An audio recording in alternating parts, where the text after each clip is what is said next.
Good morning, everyone. Happy Monday. Welcome back, Tim. Good morning, guys and girls. I don't know. Today is the market open with a strong movement to the downside. So we're going to go over some of the macro events for the week and how to read some of the charts. Before we go into that and before I pass you the stand, let's go over our disclaimer for a few seconds.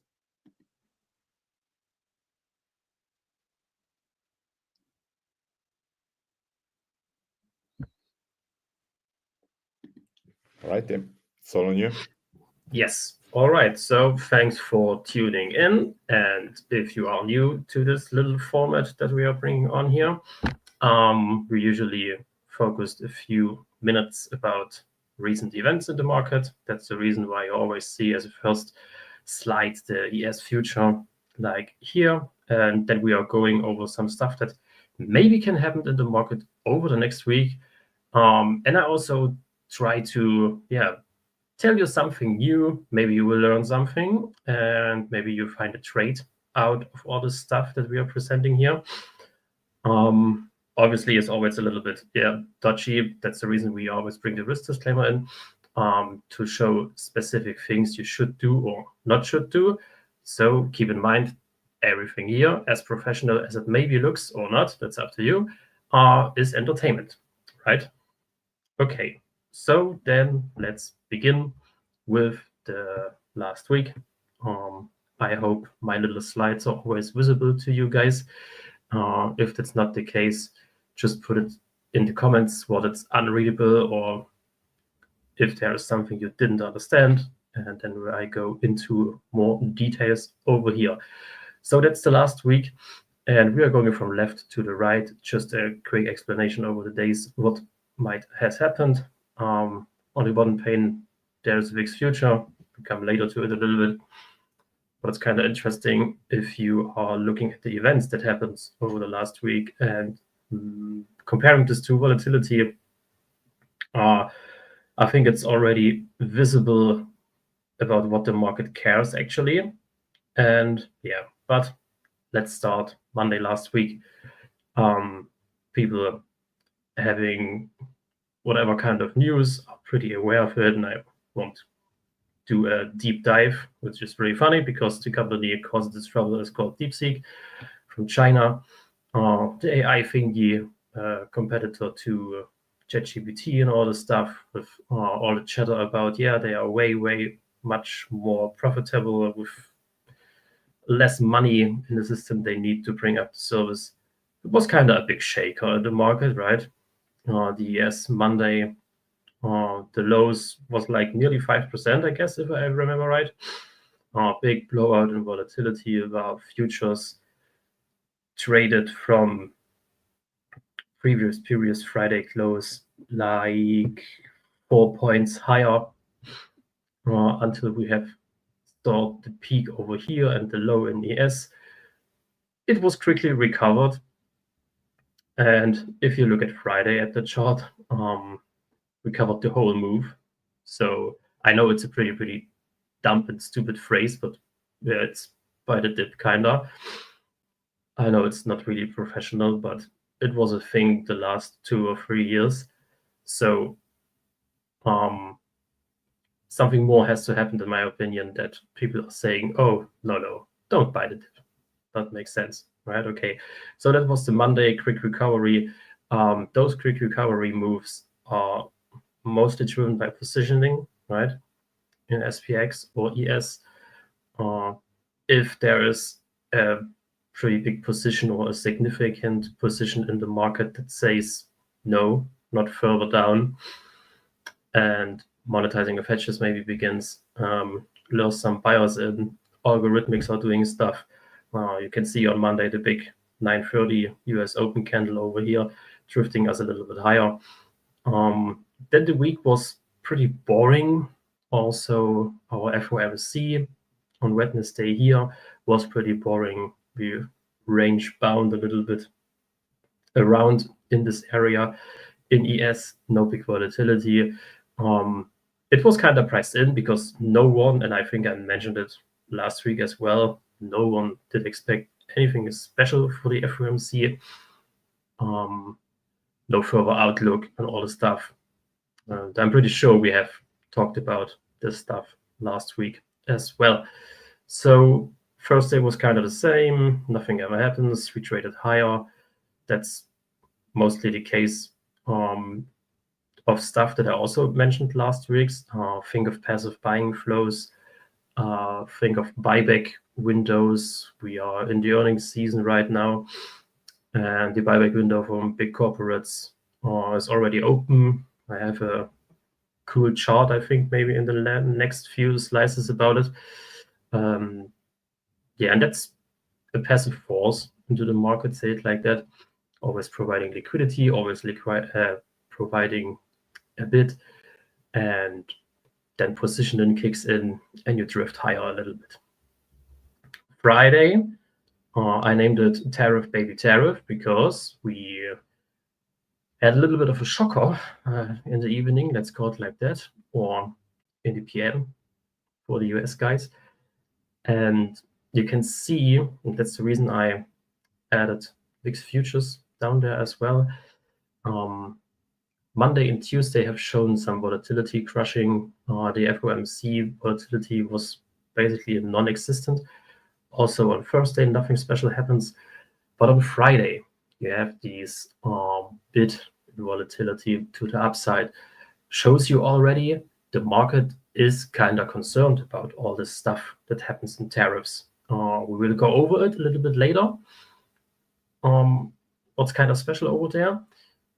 But it's always cool to compare your chart in NASDAQ, Qs, SPX, ES, whatever, and compare it what volatility has also made during the same period. Because if the market goes down and there is no big uptick in volatility, it can also have some, let's call it mathematical things behind it. Right, this has not happened, but this move on the Friday has actually seen some hedging and some downwards pressure in ES futures, right? So that was our last week. We kind of had 3 boring days, and yeah, if you're a day trader, 2 very special days where you can make a little bit of money, right?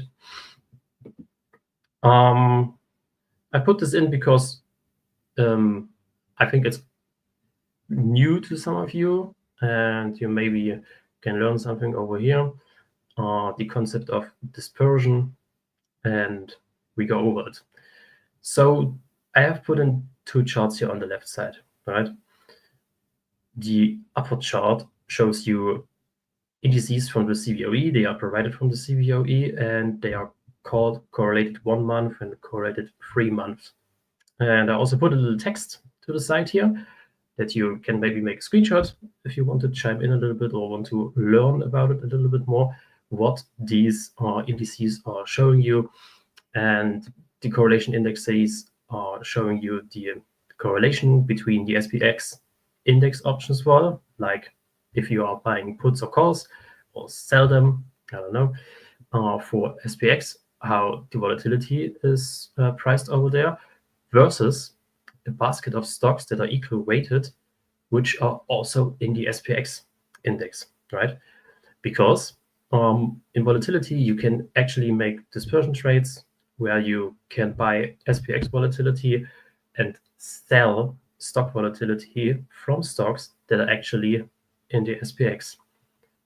It sounds a little bit dodgy in the first moment, but the second chart maybe will show you let's say the solution behind, or what's the bigger thing behind it, right? Because we won't actually made sometimes trade of our knowledge, and I just want to tell you knowledge that is actually useful for you, right?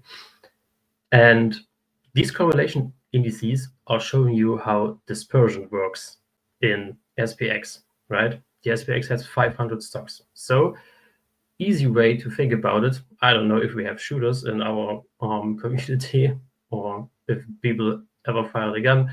Dispersion, imagine you fire 500 bullets and they will land on the same spot all the day. Okay, they have dispersion. They maybe land here, here, here, here, here, and whatever else.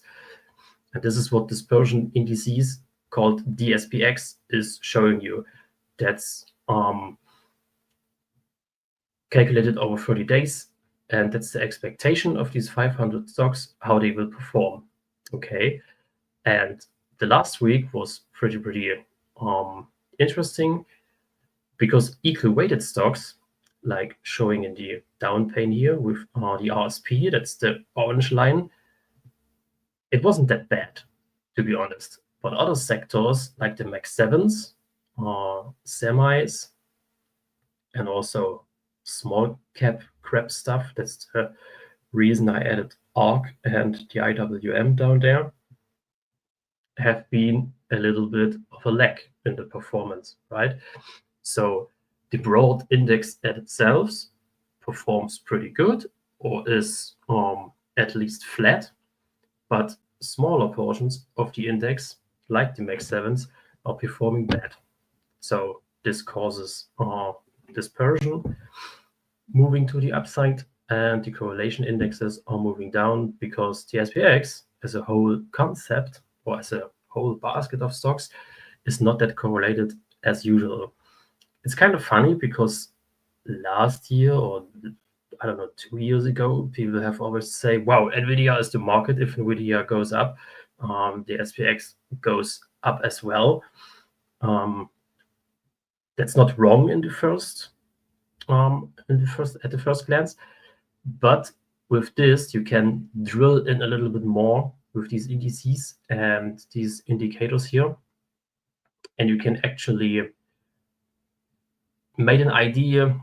Let's say if you are 2% below all-time high and you want to buy a call on SPX because you bet on further upside, take a look at this stuff. You can easily map out, is there actually a very violent force to the upside still present, or do I have just like 1 or 2 sectors that are actually driving an index like the SPX?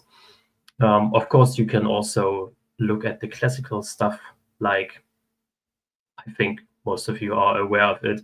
You have also those indications, number of stocks above 50, 100, 200 DMAs.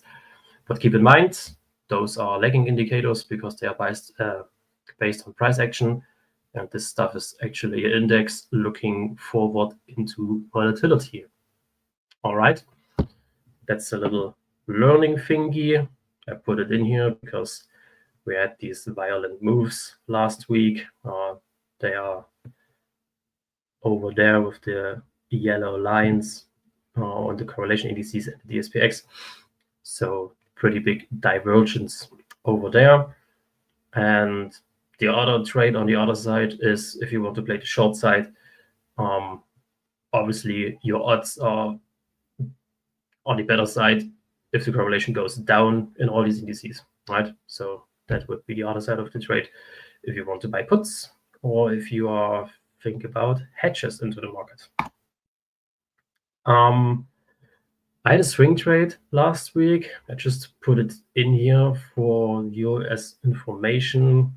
I don't know if we have listeners here that are already in the Discord, so I just made some screenshots over here, how this looks in the Discord then, and it's usually the members, or sometimes I, if it's about commodities, it's mostly me looking into the data.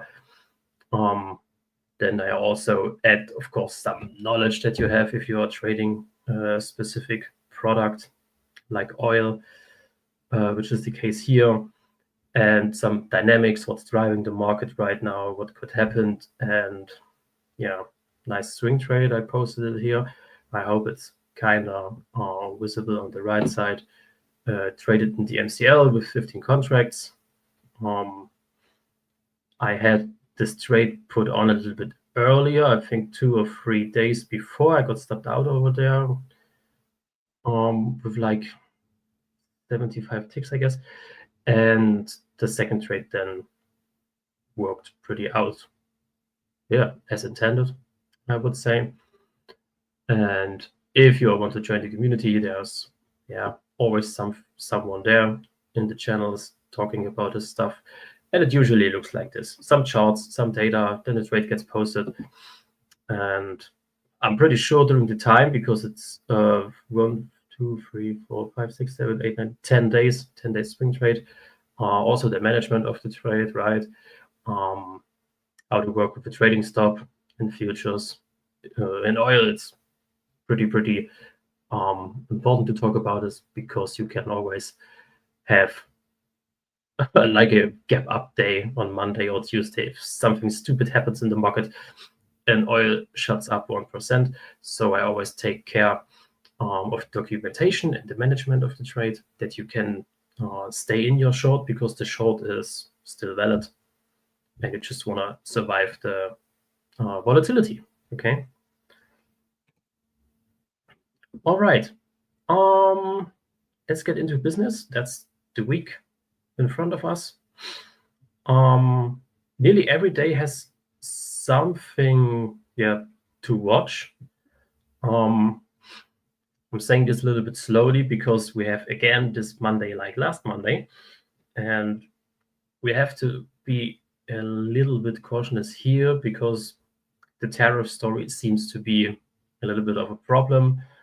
And the first thing you should note and you should keep in mind in this market: uncertain developments, right? And markets like this, with still pretty high valuations in the earnings season, with the Federal Reserve that I will talk about later a little bit, if uncertain developments like with the trade stuff, that trade tariffs stuff that's going on, it's not that great, and your read in the market could be a little bit offside, right? Because you have wacky moves sometimes. And okay, today, Monday, 10 a.m. ISM manufacturing PMIs. It's how the manufacturing sector goes into the US. Really important data to map out current strength or weakness in the manufacturing sector. A little bit earlier, but that's special nerd stuff, I would call it like that. Treasury refounding finance estimate. You guys know we have a new Secretary of Treasury, Scott Bessent, and I call it nerd stuff because it's fun stuff, and it's usually mathematics and all this stuff, and the normal people don't care about that much. But the so-called QRA, that's called QRA actually, it's not Treasury refounding finance estimate, had a significant impact on the bond market in 2023 in autumn.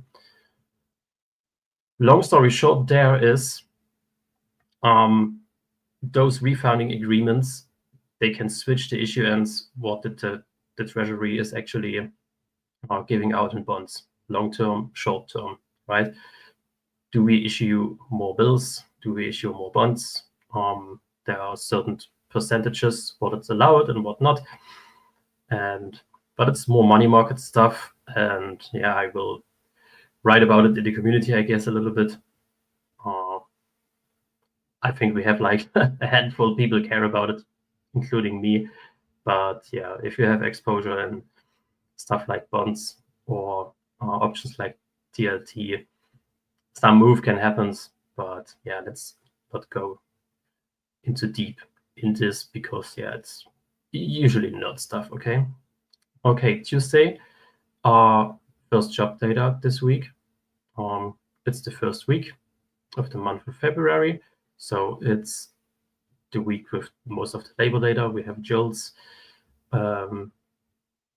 JOLTS are telling you basically what's open in the job sector, where a qualified worker is not on his place for work. So it's the first indicator on Tuesday, how strong the job market is going into the Wednesday. It's the second part of the QA in the morning, and some Fed speech. That's I don't watch it anymore. There's nothing special what these gentlemen or ladies can tell us. More important on Wednesday, ISM service PMI. I hope you all know the GDP of the US is basically gained about 80% in the service sector, right? Because the US is a service nation, not a manufacturing nation.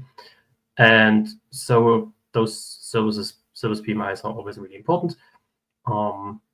It's a counterpart to the manufacturing PMI that we have on Monday. Just from the service side, how's the service sector going? How prices are? What are expectations of the different branches that are into the service industry? Okay. Thursday, weekly initial jobless claims, challenge job cuts. It's at the second day of labor data.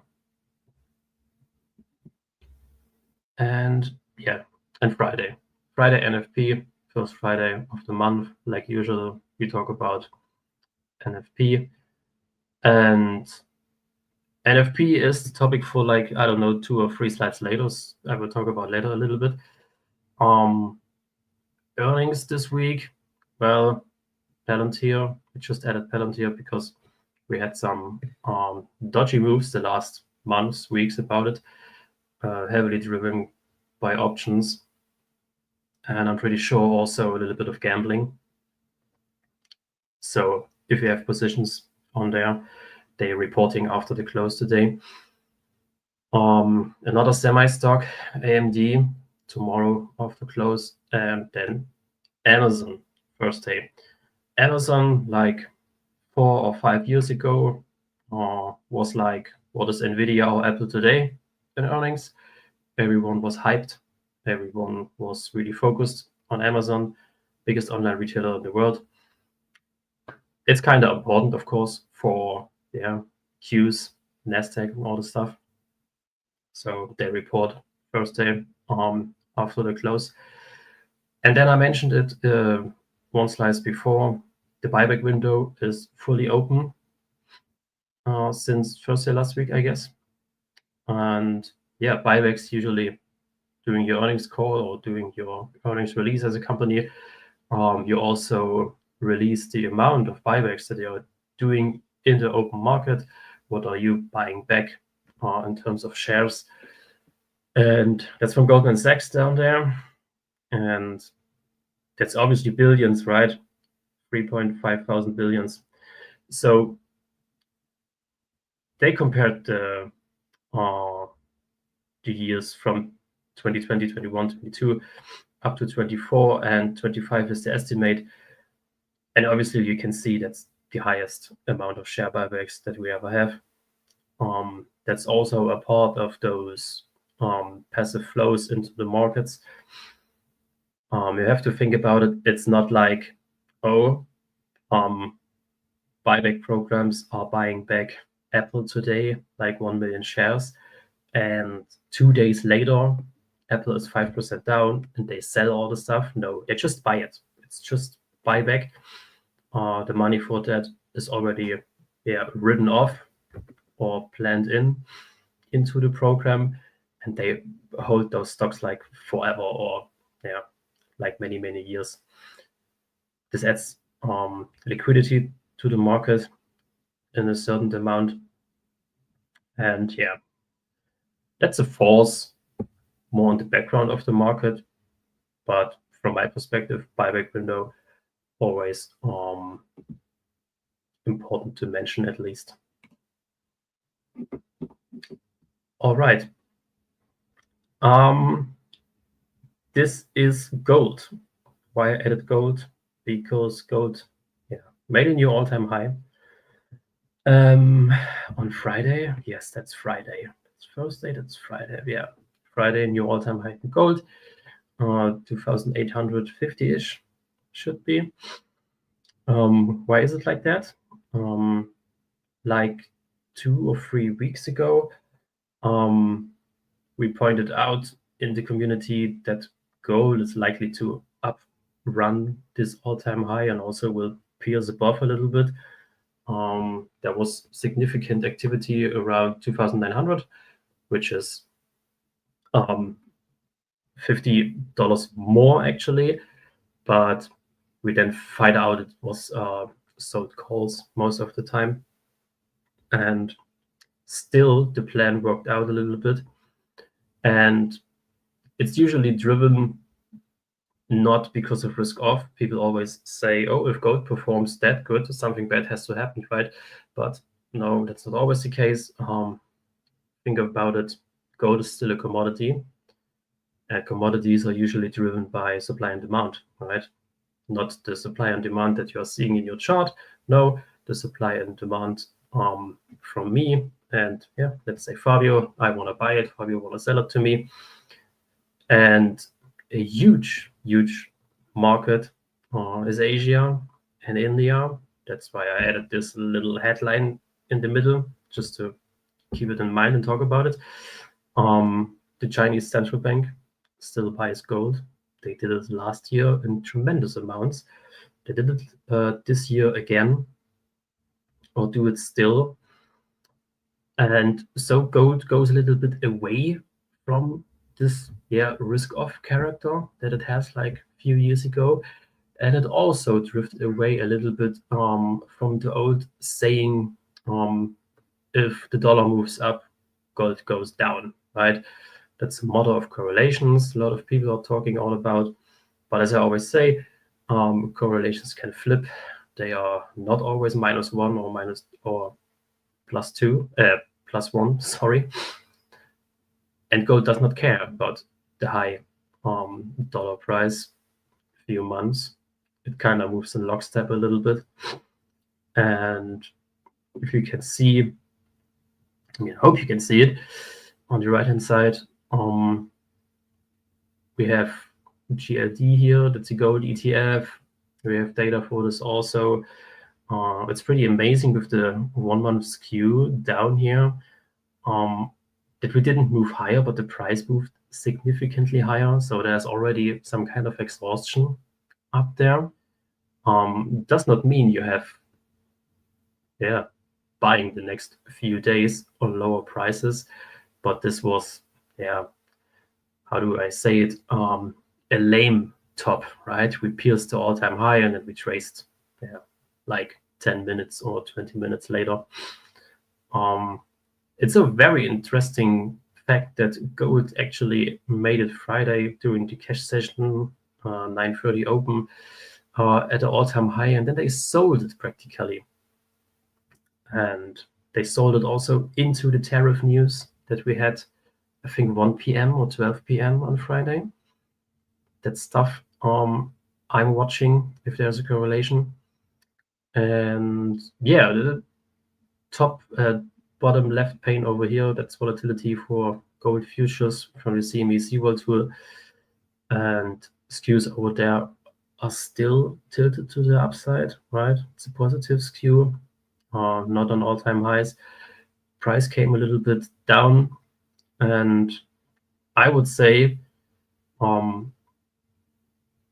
if there isn't a big risk-off event in the market where we need liquidity and gold has to be monetized or sold, chances are high we are testing those highs again.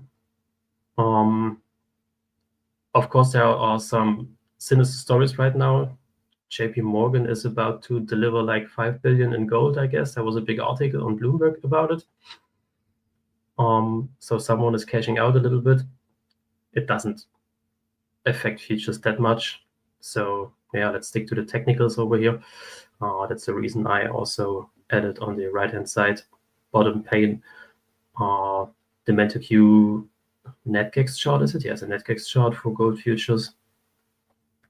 And we are trading in very, very healthy areas up 2,800. Yeah, it is. 2,800, 2,815, the 55, those are big strikes. And gold has some pretty big moves intraday sometimes. And think about it. There's no need to spend all the time in ES or NQ all the day. A few other assets out there. All right, the elephant in the room, right? Trade wars. Let's start about what is about Mexico and the United States. I choose this instead of Mexico and Canada because you can see on the first view that the US is importing. That's the lower left side over here. United States imports by country. Mexico is leading before China and Canada. I mean, those numbers are from last year. We don't know how it changed now a little bit. And also on the right-hand side, United States export by country, also Canada and Mexico. Okay, let's keep it like that. Mexico is a big trade partner of the US. It's actually the biggest one, okay? So why tariffs? Consensus now from the Trump administration is actually immigration and the fentanyl crisis. I think, and it's also stuff that I'm reading, that's some kind of put pressure on this stuff, that secure borders will be a thing in the future, and that those trade stuff is a little bit to put the screws on the thumbs, right, for the Mexican administration, and look how they will react. Because for Mexico, it's actually a huge problem if there are tariffs, if they're exporting stuff into the US, because 84% Mexico exports by country into the US. On the other hand, also Mexico imports by country, United States, 45%. So as you can see, they are relying heavily on the US. So something has to happen over there, right? For the US, it's a problem with imported stuff from Mexico. A lot of fruit companies, also in the south or in the southwest, a lot of energy companies are relying on Mexican imports, right? And it's already consensus a little bit that this might be inflationary for the US, which is a big problem because we are battling side 2 or 3 years with inflation going down, and all this stuff creates this uncertainty in the markets, and that's the reason you have these sinister moves sometimes. I mean, the US dollar and Mexican peso on right hand side upper pane, and the US cut on the right hand side lower pane, they gapped up pretty wild today in the morning, right? Some 2%, something like that. That's actually very big in the forex markets, right?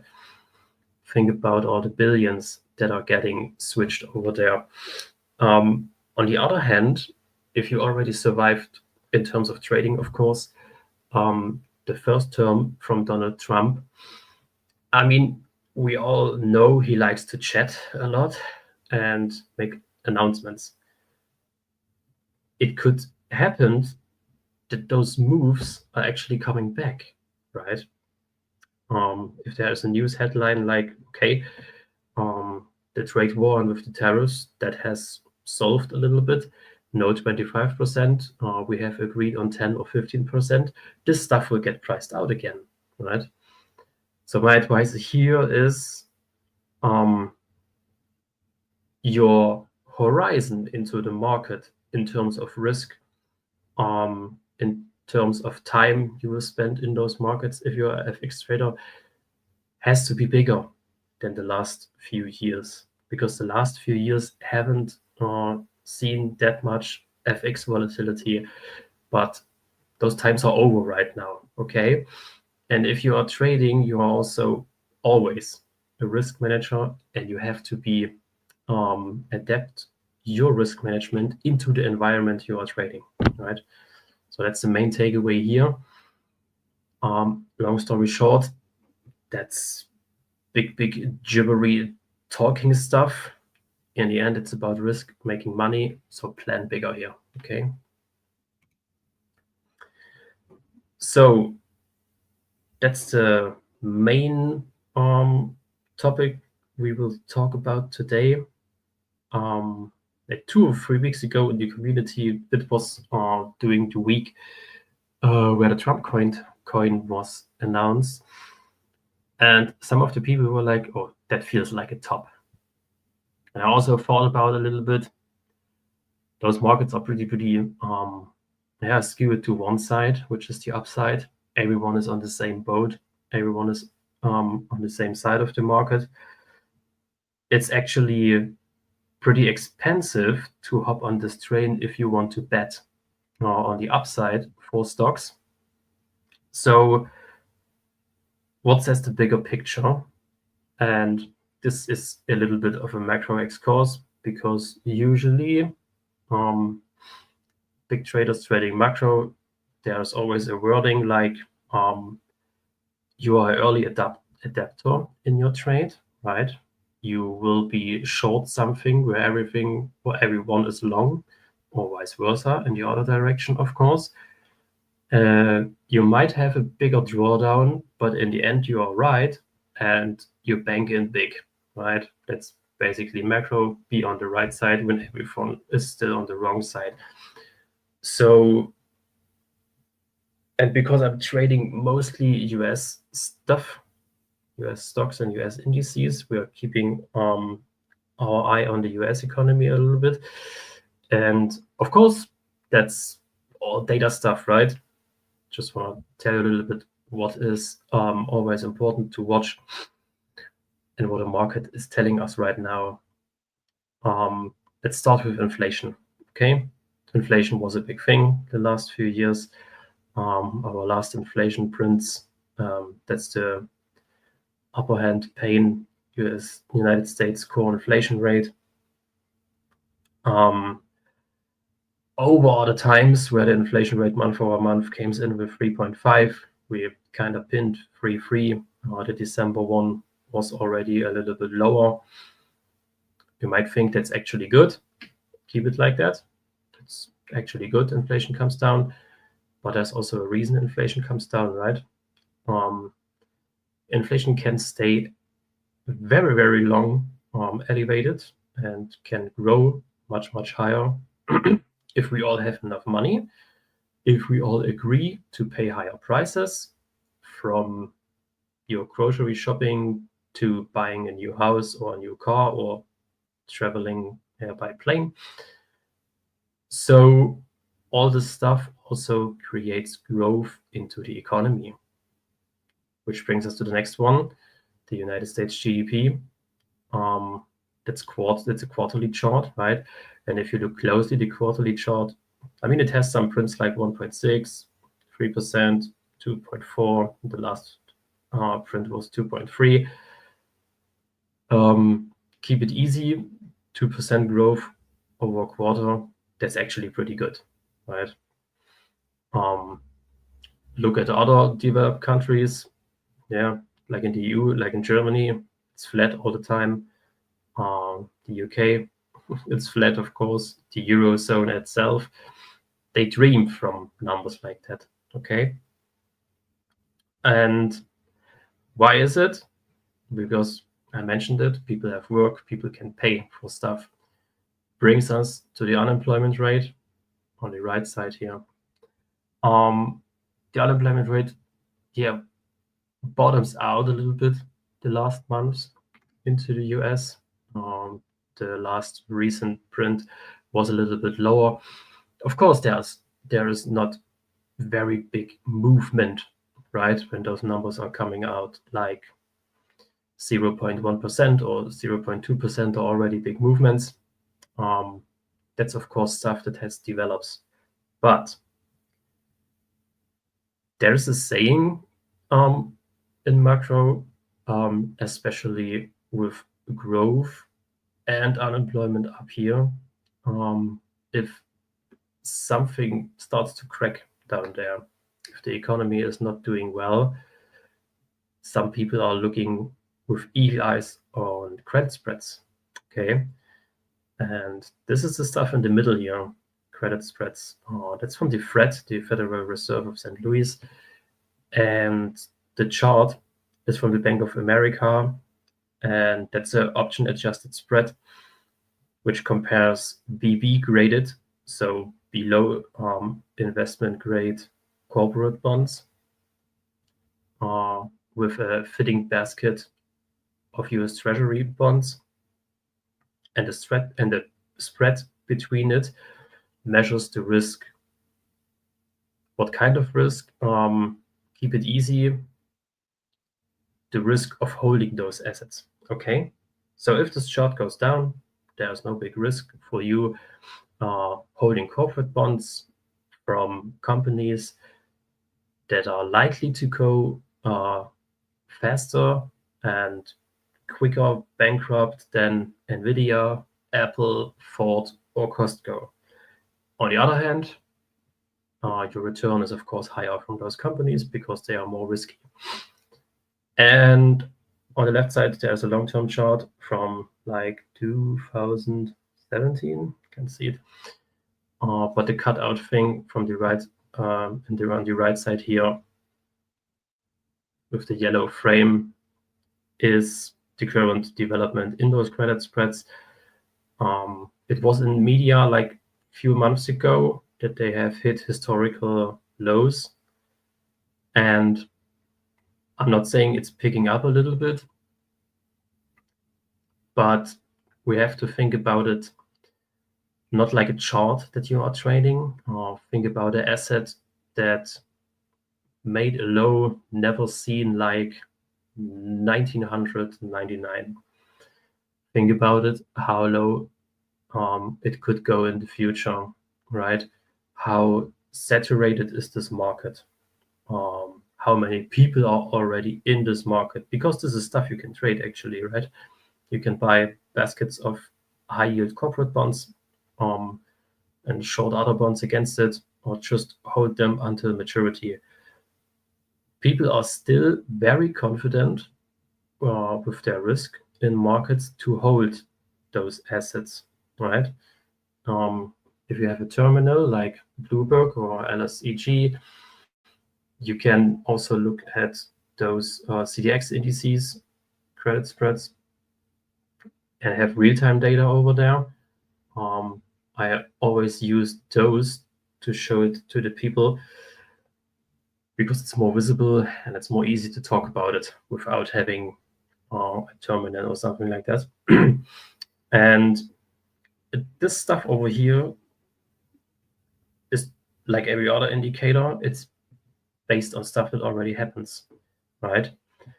So keep in mind, we are doing pretty good on an inflation that is still above target, and people tend to go into risk to have returns. So now you have to map this against what could happen in the market, that this picture will reverse the risk, right? That people are saying, oh no, it's about to crack somewhere into the market. And it's pretty easy to think the Fed might be the elephant in the room, because we have just two, and that's the right-hand side chart here on the bottom pane. We have just two cuts this year. So in macro, we think about it, what is maybe the recent development in the job market. If jobs are coming lower into the market, that will cause the repricing of those rate cuts.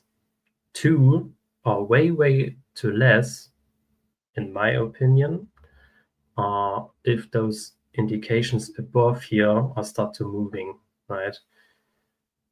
If there is a GDP print on the next quarter, like 1%, which would be below 2023, and the stock market from now on hasn't moved 10% down or 10% up, something will happen over there, right? The stock market will then say, oh shit, just two rate cuts this year, GDP is going down, growth isn't that good as it is, valuations might be too high. Okay, so obviously that's a 30,000 foot view, but that's some kind of a process at least. It's bigger in the end, but I can't fit it here in a presentation because I'm already reading 45 minutes. But it's stuff you can work with in the beginning, but that's also important in macro. You can have the brightest view about certain assets or the economy. You can know everything about oil, why it moves fundamentally, all the stuff. If the technicals are not aligning, but you plan to short those markets, you will probably lose, right? So the other side of our trade is always technical stuff. And this is heavily concentrated for equities here, okay? But there are certain measurements you can look through. So I added a bunch of here, and we talk about everyone like 1 or 2 minutes. And I'm sure there's at least 1 or 2 new stuff in it. All right. Who's present in markets, right? We are going from clockwise. Clockwise. We start with volatility, implied volatility versus historical volatility. That's the right upper pane. I highlighted some areas where those 2 volatility measurements actually make a crossing into the market. That's important for some mandates into the market because they are forced to buy during low volatility regimes, and they are not selling when volatility is high. They are hiding in other products, right? You can also buy an adverse QQQ. You can still only be long whilst betting on QQQ is falling. But those are so-called volatility controlled mandates. They just act if volatility is pretty low, and usually if implied volatility goes above historic volatility over a certain time span, they are not that active into the market. Sucks out a little bit of liquidity because they can't hit the buy button every 5 minutes for like 2 million. They stay flat or buy other stuff then. If you are an options trader, you're already familiar with skews, right? You can skew out everything you want from 1 month to 3 month. Thing is here, you should look at areas where calls already high priced, but the market does not move higher. Also, vice versa. If puts are already priced pretty high, but the market makes a bottom or realize the vol isn't that high, something might change. You can put on a risk reversal trade, so call it like that. The other systematics that are in the market, CTAs, that's the chart on the right side, right? Trend following programs in futures. It's also adding liquidity to the market. And if they are wrong-footed, it happens sometimes in oil, where they have longs in their books, but oil is dumping hard. They have to switch the position then, right? And sell those instead of holding those assets. They are also present in ES and Q. That's why I added the NQ chart above there. Right-hand side lower pane, those are bond yields, right? Risk on and risk off scenario. I mentioned it with gold in the beginning a little bit.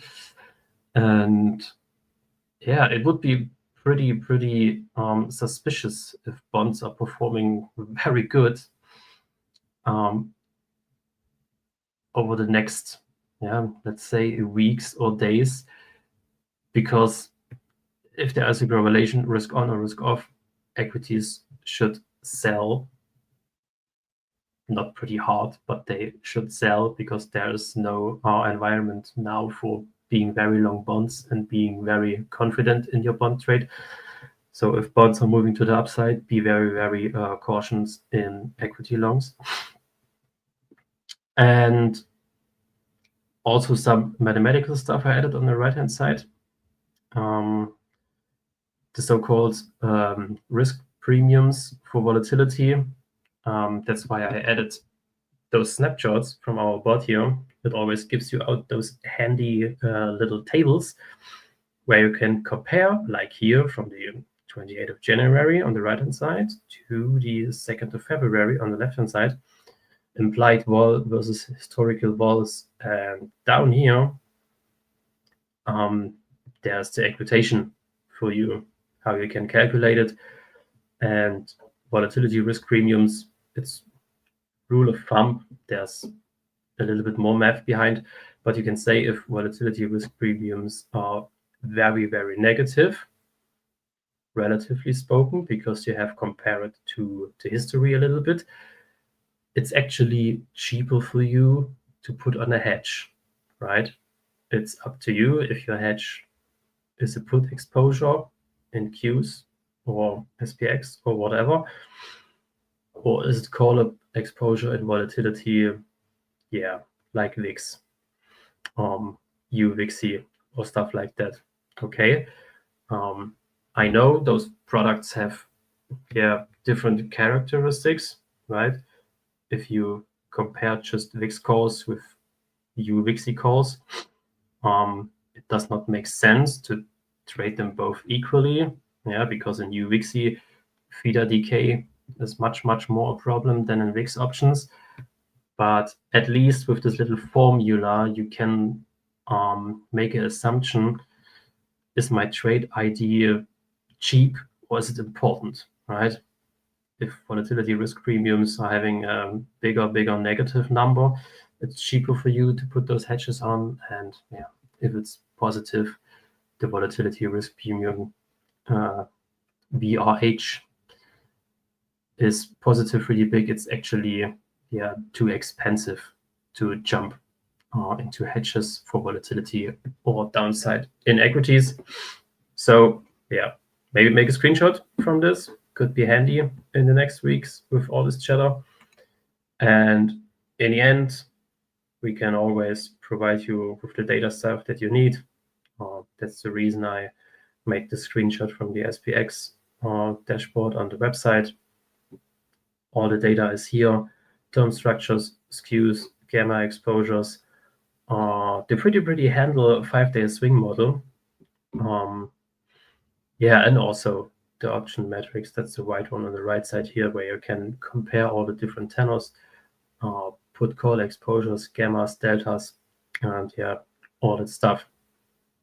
So long story short, if you have a thesis, it's over in the stock market, map out the cost of your trade, map out if it makes sense, map out positioning in the market, that you have an anchor where you go into the market, where you go out from the market, right? So, and that's the last one actually. All right.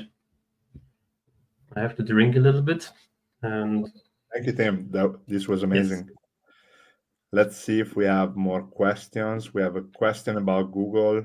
We're going to talk about it in an hour or so. We have a session with Dan on strategies with option for earnings. So please stay tuned. We're going to have a session in just like an hour. You can find it in our YouTube channel, our live stream. So we're going to go over there. And then for those who wants to get access to all the data that Tim has shown, then all the models, you can follow us at MenthorQ.com. This is all part of our new dashboard and all our models. So if you guys want to learn more, please check out our website. And also, if you want to ask any questions, please send us an email at info@mentorq.com. And obviously, you can find Tim within our training room every day. So very active there. Yes, that's true.